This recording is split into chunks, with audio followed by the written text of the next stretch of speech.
Savana mencoba mengingat apa yang terjadi selama tenggelam.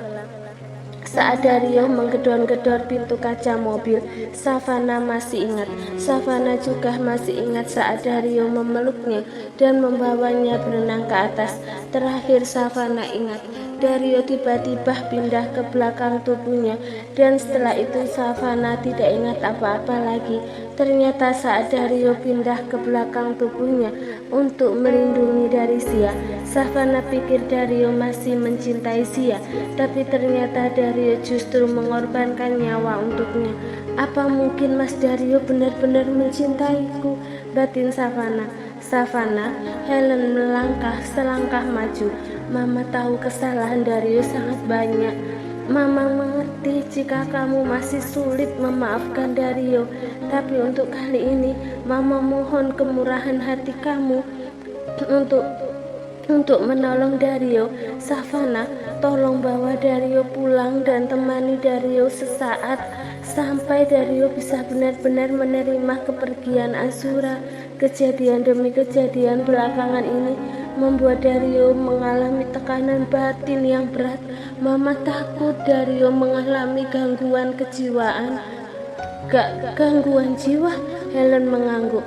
Mungkin orang akan mengira mental Dario sangat lemah.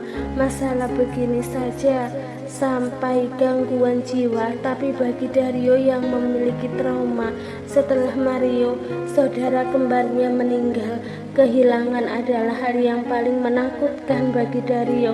Ditambah lagi saat Mario meninggal, Dario terus menyalahkan dirinya sendiri karena menganggap dirinya penyebab kematian Mario.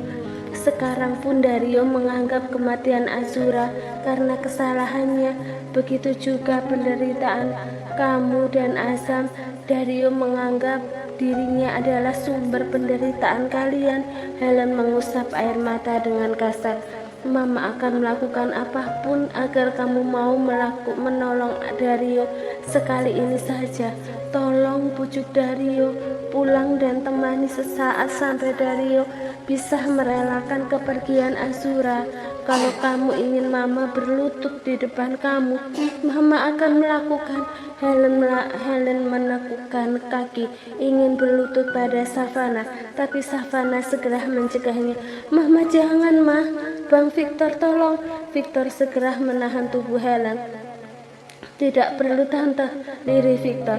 Helen mendongak dan menatap Savana. Harusnya dalam keadaan seperti ini, Savana memanfaatkan kesempatan ini untuk menghina dan mempermalukannya habis-habisan. Tapi Savana tetap menghormati, menghargainya. Helen merasa malu sekali. Mama tidak perlu berlutut di depanku. Aku juga khawatir dengan kondisi Mas Dario. Aku tahu Mas Dario sangat menyayangi Azam dan Azura. Kepergian Azura pasti membuat Mas Dario sangat sedih. Sekarang Mas Dario di mana, Ma?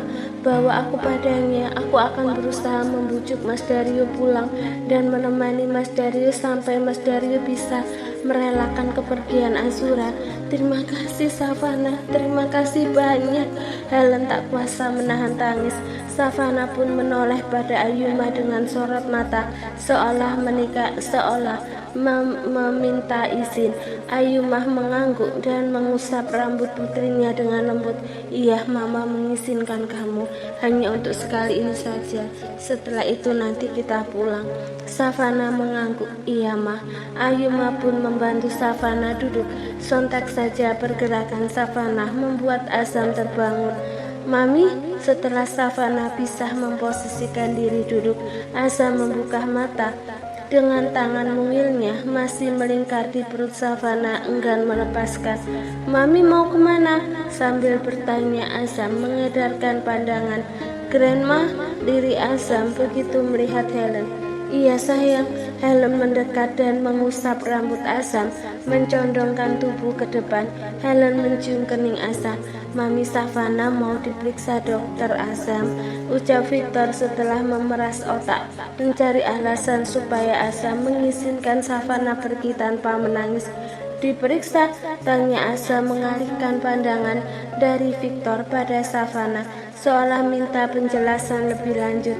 Iya sayang, Mami harus pergi sebentar ke ruangan dokter, jelas Savana sambil mengusap lengan Azam yang masih memeluk perutnya dengan posesif. Kenapa dokternya nggak datang ke sini aja, Mami? Nggak bisa sayang, Mami yang harus ke sana. Azam terdiam sejenak, dahinya berkerut seolah sedang berpikir keras. Ya udah kalau gitu, Azam ikut Mami ke ruangan dokter. Azam mau ikut Mami kemanapun mau pergi. Azam berusaha bangun, tapi karena punggungnya sakit, Azam tak kuasa menahan ringisan. Azam gak apa-apa Mami, gak sakit kok. Azam senyum, senyum yang membuat hati Savana sakit sekali. Entah sejak kapan tiba-tiba Azam suka menyembunyikan kesedihan dan kesakitannya. Mungkin karena Azam takut dibilang beban lagi. Azam tiduran ya sayang. Savana memegang lembut bahu Azam lalu membaringkan lagi. Kesayangan Mami, dengarkan Mami ya. Mami gak akan meninggalkan Azam lagi. Mami hanya ingin pergi sebentar periksa ke ruangan dokter. Setelah itu Mami akan kembali lagi ke sini. Sekarang Azam tidur ya. Azam mencepikkan bibir ke bawah dengan sorot mata menyendu. Meskipun sebentar Azam tetap tidak ingin ditinggal. Azam ingin ikut kemanapun Savana pergi, meskipun hanya ke kamar mandi. Tapi karena Azam sudah berjanji pada dirinya sendiri untuk menuruti semua ucapan maminya, Azam pun mengangguk. Iya Mami, Azam akan menunggu di sini dan tidur. Pintarnya anak Mami. Tapi Mami janji ya, Mami nggak boleh kenapa-napa. Iya, Mami janji Mami akan kembali menemui Azam dalam keadaan sehat seperti ini. Savana menangkup pipi Azam dan mencium keningnya. Lalu Azam juga mencium pipi Savana kanan kiri. Setelah itu Victor menggendong Savana dan mendudukkan di kursi roda, lalu mendorong kursi roda keluar ruangan diikuti Ayuma dan Helen.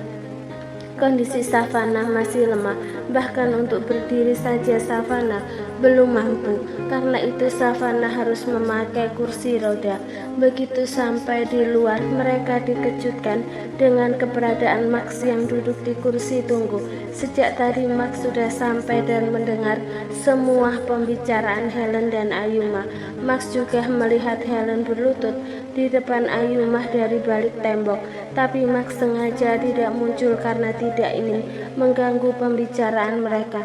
Selamat malam Tante Helen, Tante Ayuma, Victor, sapa Max. Kamu mengikuti Tante? Tanya Helen. Iya Tante, Om Anthony menyuruh saya mengikuti Tante. Helen mengangguk. Ya udah kalau gitu siapa yang menunggu Azam di sini? Tanya Victor sambil menatap Helen dan Ayuma. Sebenarnya aku ingin di sini saja menemani Azam, tapi karena ini sudah malam aku nggak tega membiarkan Mama dan Tante Helen menyetir sendiri. Jadi paling tidak Tante Helen atau Mama di sini menemani Azam. Saya saja yang menyetir, ucap Max. Akhirnya mereka sepakat Max menyetir dan Victor yang menunggu di rumah sakit menemani Azam. Tak menunggu lama, mereka bergegas menuju ke basement parkiran bawah tanah. Max membantu Savana masuk ke dalam mobil, lalu meletakkan kursi roda di bagasi mobil. Ayuma duduk di belakang samping Savana, sedangkan Helen duduk di depan samping Max yang menyetir. Setelah memastikan semua aman, Max pun melajukan mobil. Pukul 00.05 mobil Max sampai di pemakaman Azura. Dengan segera Max turun dari mobil, lalu menurunkan kursi roda dari bagasi dan membantu Savana duduk di kursi roda. Setelah itu Max mendorong kursi roda Savana menuju ke makam Azura dengan Ayuma dan Helen berjalan di sisi kanan kiri Savana. Suara mobil tadi menyita perhatian Liam dan yang lain. Begitu juga Anthony yang ikut menatap ke arah Savana. Namun Dario sama sekali tak terusik. Dario terus memeluk makam Azura dengan tatapan mata kosong. Bu Savana, lirih Liam begitu Savana sudah sampai di dekatnya. Savana sama sekali tak mendengar suara Liam dan yang lainnya yang menyapanya. Pandangan Savana terpaku pada Dario yang tiduran di samping makam Azura. Tanpa sadar, air mata Savana mengalir begitu saja. Azura, tenang ya sayang, Daddy tidak akan meninggalkan kamu sendiri. Daddy akan terus memeluk kamu seperti ini. Anthony yang tadinya menatap Savana kembali mengalihkan pandangan pada Dario sejenak, lalu berjalan mendekati Savana. Anthony sama sekali tidak menyangka Helen pergi untuk membawa Savana datang ke sini. Istrinya benar-benar menurunkan ego demi putranya. Savana, panggil Anthony, tapi Savana terlalu fokus menatap Dario sampai tidak mendengar panggilan Anthony. Savana, panggil Anthony sekali lagi sambil menyentuh lengan Savana. Baru setelah itu Savana menoleh padanya. Iya Pak, terima kasih kamu sudah datang. Papa minta tolong bujuk Dario supaya Dario mau pulang. Iya Pak, aku akan melakukan sebaik yang aku bisa untuk membujuk Mas Dario pulang. Savana mengangguk. Max pun mendorong kursi mendekati Dario. Begitu sudah dekat, Max meninggalkan Savana kembali bersama yang lainnya, berdiri agak jauh dari makam Azura dengan penerangan cahaya bulan dan lampu pinggir jalan yang agak jauh. Savana memandangi wajah Dario yang tampak pucat. Dario masih belum menyadari kedatangannya. Seluruh fokus Dario terkunci pada makam Azura. Aku bilang aku tidak ingin pulang, Pak. Aku ingin terus di sini menemani putriku. Kalau Papa mau pulang, Papa pulang saja. Mas Dario, mata Dario yang terpejam seketika terbuka. Jantungnya berdebar kencang mendengar suara itu, suara yang sangat dia rindukan, tapi takut untuk dia temui. Perlahan Dario menolehkan kepala dan matanya kembali berkaca-kaca begitu melihat sosok mungil istrinya duduk di kursi roda. Dengan segera Dario memposisikan diri duduk dengan pandangan mata sembabnya tak lepas menatap wajah istrinya. Savana, kenapa kamu ada di sini? Pulang pergi, jangan dekati aku. Aku nggak mau kamu terluka lagi. Air mata membayang di pelupuk mata Savana. Apa luka Dario sedalam itu sampai membuatnya trauma ini? Bahkan untuk berdekatan dengan dirinya yang masih berstatus istri, Dario terlihat sangat ketakutan. Mas Dario, aku bilang pergi, jangan dekati aku. Kamu akan terluka, Savana. Aku sumber penderitaan kamu. Menjauhlah, jauhi aku. Dario termundur. Savana menggeleng dengan setetes air mata membasahi pipi. Ada banyak hal yang ingin Savana katakan sekarang, namun suaranya tercekat di tenggorokan. Dadanya terlalu sesak melihat kondisi suaminya seperti ini. Savana tidak mampu mengatakan apapun selain menangis. Savana tahu kepergian Azura membuat Dario sangat kehilangan, tapi Savana tidak menyangka rasa kehilangan Dario sedalam ini, begitu dalam, sampai Dario seperti orang linglung dan nyaris hilang kewarasan. Mas Dario, kita pulang ya mas, sudah malam, kamu harus istirahat. Savana menggerakkan kursi rodanya mendekat. Aku bilang jangan mendekat, Savana, kamu akan terluka. Dario menatap ke arah orang tuanya dan yang lainnya yang berdiri agak jauh. Kenapa kalian semua diam saja? Bawa Savana pergi dari sini. Bawa Savana menjauh dariku. Namun tak ada yang bergerak. Anthony dan yang lainnya tetap diam. Kenapa? Kenapa tidak ada yang mengerti? Kenapa tidak ada yang mengerti ketakutanku? Tolong bawa istriku pergi. Aku tidak ingin Savana berakhir seperti Azura. Aku hanya pembawa sial dalam hidupnya.